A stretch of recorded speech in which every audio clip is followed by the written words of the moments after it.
ini anak-anak? Waktu kalian di SD, kalian menggunakan kurikulum apa? K13, kurikulum 2013. Setelah kalian berada di SMP Negeri 1 Negeri kelas 7 sekarang, kalian menggunakan kurikulum apa? Merdeka. Oke, mari perhatikan yang di depan. Ya. Topik kurikulum Merdeka. Menyebarkan pemahaman mengapa kurikulum perlu berubah nggak tuh dari SD ke SMP? Dari kurikulum apa tadi di SD, nak? K13, lalu di SMP kurikulum merdeka. Ya.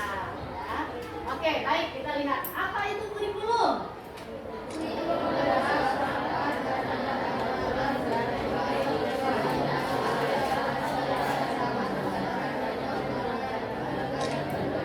Oke, terima kasih. Baik, mari kita perhatikan tahunnya di situ. Di Indonesia, kurikulum pendidikan mengalami berapa kali perubahan? Kita lihat tahun berapa dulu? 1947. Kemudian kurikulum di tahun berapa lagi yang berubah? 1994. Berikutnya tahun berapa, nak? 2006. Berikutnya 2013. Nah, sekarang dari 2013 waktu kalian di SD, pada tahun 2023 ini ternyata kita mengalami perubahan kurikulum itu dari kurikulum 2013 ke kurikulum merdeka. Kita lihat ya urutan tahunnya ya. Oke, apa sih tujuannya kurikulum itu?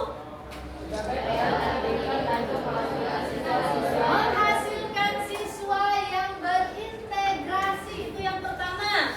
Yang kedua,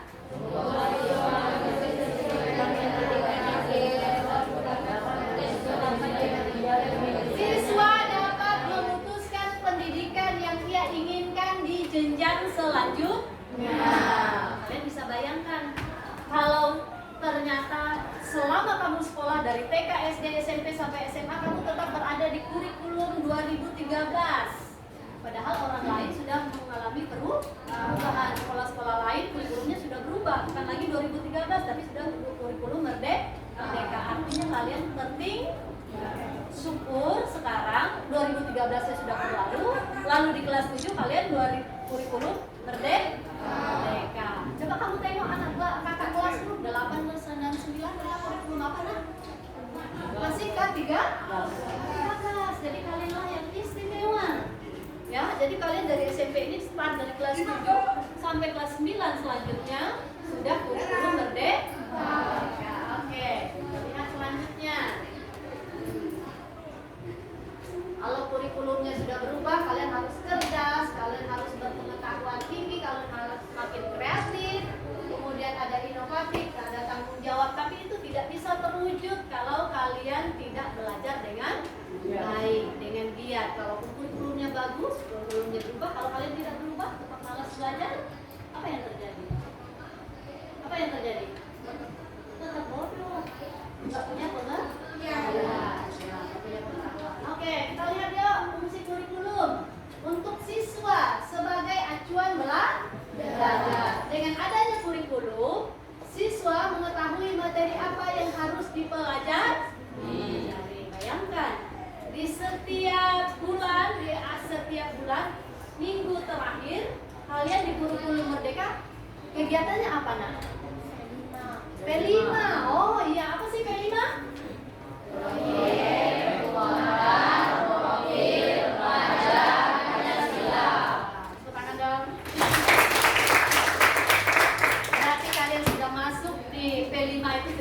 Sia-sia guru mengajar, kalian sudah hafal, kalian sudah ingat, kalian sudah menguasai. Oke, nah kalau fungsi buat guru kita lihat di sini adalah sebagai pedoman. Guru itu siapa sih?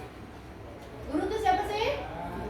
Bu Irma, Bu Lili, Bu Fitli. Nah, fungsi dari kurikulum itu bagi kami guru adalah sebagai pedoman dalam mengajar siswa.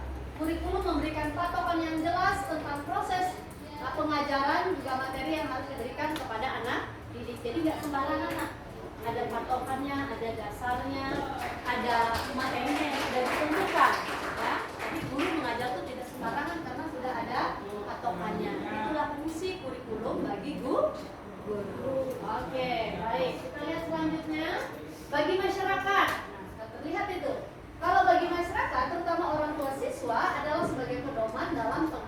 calon Oke.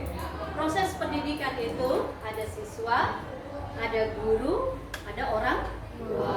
Orang tua itu juga disebut masyarakat.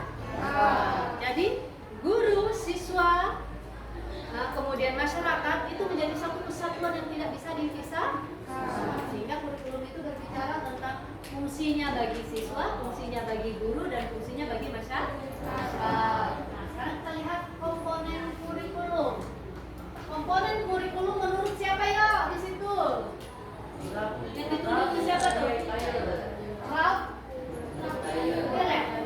Oke, dia adalah seorang ahli dalam dunia pendidikan. Nah, menentukan bahwa komponen kurikulum itu satu, tujuan, yang kedua apa nah? Yang ketiga, yang keempat, evaluasi. Nah, komponen kurikulum dapat digunakan untuk mendesain pengembangan kurikulum itu. Ya, fungsi kurikulum jadi didesain dulu, dipersiapkan dulu dengan baik sehingga nanti bisa disajikan pada siswa pada saat proses belajar mengajar. Nah, ini juga berkenaan dengan pesatnya pengembangan ilmu pengetahuan dan teknologi. Bayangkan anak-anak, dulu ketika saya dan guru yang lain di sini masih SMP seperti kalian, kira-kira sudah ada komputer belum? Belum. Sudah ada laptop belum? Belum. Nulis di papan tulis pakai spidol apa enggak? Enggak. Terus bagaimana kira-kira zamannya ibu dulu sekolah SMP? Pakai kapur. Kapur tulis. Kalian dengar cerita dari siapa? Dari nenek. Waktu sekolah SMP dulu nggak ada. Ya, jadi papan tulisnya bukan yang licin kayak begini kan? Jadi dia papan ulin begitu, sehingga kalau kapur tulis itu ditulis bisa lengket. Ya, digosok ini harus hati-hati karena apanya semua sudah berhamburan debu-debunya. Nah, tapi zaman kalian ternyata itu sudah kuno. Ya, kan nggak ada lagi kapur tulisnya. Tulisnya pakai spidol. Nah, kemudian papan tulisnya sudah ada laptop dan lain sebagainya. Oke, inilah bagian dari pengembangan kurikulum yang berubah. Nah, sekarang kita melihat ada sebuah pertanyaan di sini. Yuk, kita baca yuk. Pertanyaannya apa? 1, 2, 3. Apa artinya perubahan kurikulum? Nomor 1. Harus relevan dengan Ibu mau tanya apa sih relevan itu? Harus relevan dengan pengembangan dan perubahan zaman, terutama iptek. Apa itu iptek? Apa itu iptek? Ada yang boleh tulis sih. Apa itu iptek, nak? Ada yang tahu apa itu iptek? Iya, tepuk tangan buat teman Mas Rasul.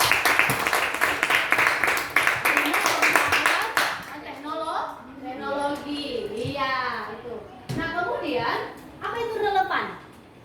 Harus relevan katanya, sesuai dengan perkembangan perubahan zaman, terutama ilmu pengetahuan dan teknologi. Jadi kurikulum itu harus sesuai atau harus mengikuti perubahan zaman.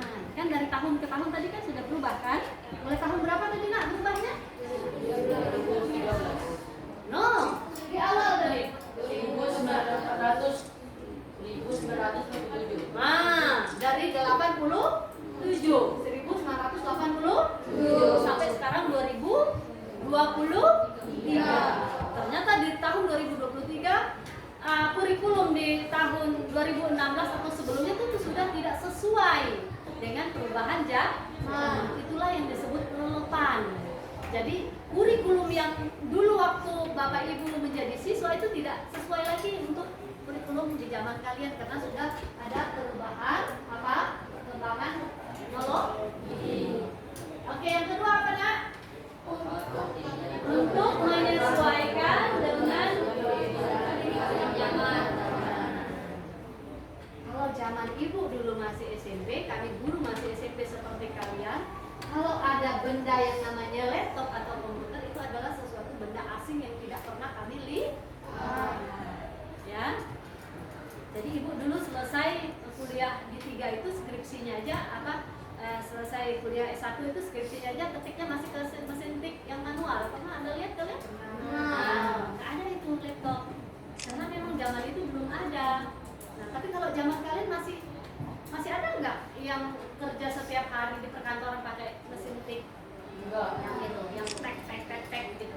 Ada lagi kan? Enggak. Semua pakai komputer dan laptop. Nah, itulah perkembangan zaman. Menyesuaikan kebutuhan peserta didik. Jadi kalian hidup di era perkembangan teknologi yang begitu pesat. Coba ibu tanya siapa yang bisa ngetik di komputer atau laptop? Di antara kalian? Oh, keren. Tidak hanya ya, boleh. Silakan turunkan tangannya. Oke, berarti kalian tidak asing lagi yang namanya komputer atau laptop. Tidak hanya bisa mematikan atau menghidupkannya. Tidak juga hanya untuk main game. Tapi untuk menyelesaikan tugas-tugas sekolah. Oke. Nah, mari kita lihat sikap guru terhadap perubahan kurikulum. Guru adalah orang yang mengimplementasikan kurikulum dalam satuan pendidikan. Setiap pergantian kurikulum, maka guru dan pihak-pihak terkait harus paling siap. Nah, ini zaman saya dengan zamannya Bu Fitri itu berbeda, ya. Kalau Bu Fitri ahli teknologi, karena sesuai dengan perkembangan zamannya. Nah, sementara ibu yang sudah lebih tua dari beliau itu harus banyak belajar dari Bu Fitri. Karena zamannya berbeda. Nah, walaupun ibu ini nggak bisa teknologi, nggak pintar di bidang teknologi, tapi karena tuntutan ibu harus belajar. Kamu saya juga harus belajar dari kalian. Ada di antara kalian yang pintar membuat video pendek? Adakah di antara kalian yang bisa membuat video pendek? Kalau ada yang bisa, tolong ajari ibu. Nanti ibu bayar. Ya.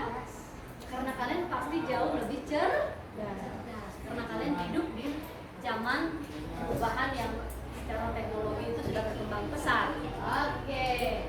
Nah, kemudian guru pengembang kurikulum. Nah, anak-anak sudah dimulai dicatat? Ya, boleh. Kalau ada yang penting boleh dicatat. Kayaknya kalau ada yang penting boleh dicatat. Nah, kalau berbicara tentang guru pengembang kurikulum, tentu sesuai dengan tuntutan, mengingat karakteristik daerah dan siswa yang beragam, maka guru juga harus bisa mengembangkan kurikulum. Jadi kalau siapapun guru yang mengajar di kelas ini harus sesuai dengan kebutuhan peserta didik. Jadi kalau Maulida cara belajarnya tentu berbeda dengan siapa ini? Ya, Siti Rauda. Berbeda. Apa yang berbeda? Karena kemampuan akademisnya berbeda. Bayangkan Maulida kemudian Lintang itu harus berjuang untuk bisa lancar membaca. Sementara yang lain kalau masalah membaca tak masalah lagi. Jadi otomatis ketika guru mengajar itu menyesuaikan kebutuhan peserta didik. Jadi nggak sama cara mengajarnya. Jadi itu juga yang disebut mengapa guru itu sebagai pengembang kurikulum supaya sesuai dengan kebutuhannya. Ini cara ibu mengajar di sini beda dengan yang di sana karena kemampuan akademisnya berbeda. Nah, kalau teman kita punya kelemahan di bidang akademis, belum terlalu bisa membaca atau menulis, belum terlalu lancar, apakah kita boleh membuli mereka? Kenapa? Karena itu tidak baik. Kenapa lagi kira-kira? Jahat. Ya. Yang bisa kita lakukan apa dong?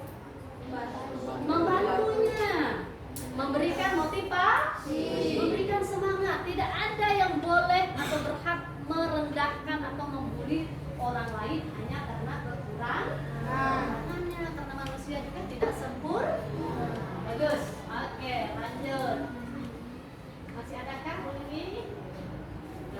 Terakhir. Oke, kita lihat terakhir. Nanti kalau ada yang mau ditanyakan ibu beri kesempatan untuk bertanya ya.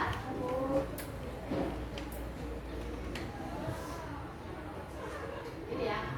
Guru sebagai kurikulum itu sendiri artinya apa? Kita baca sama-sama 3, 2, 1. Guru sebagai kurikulum hidup.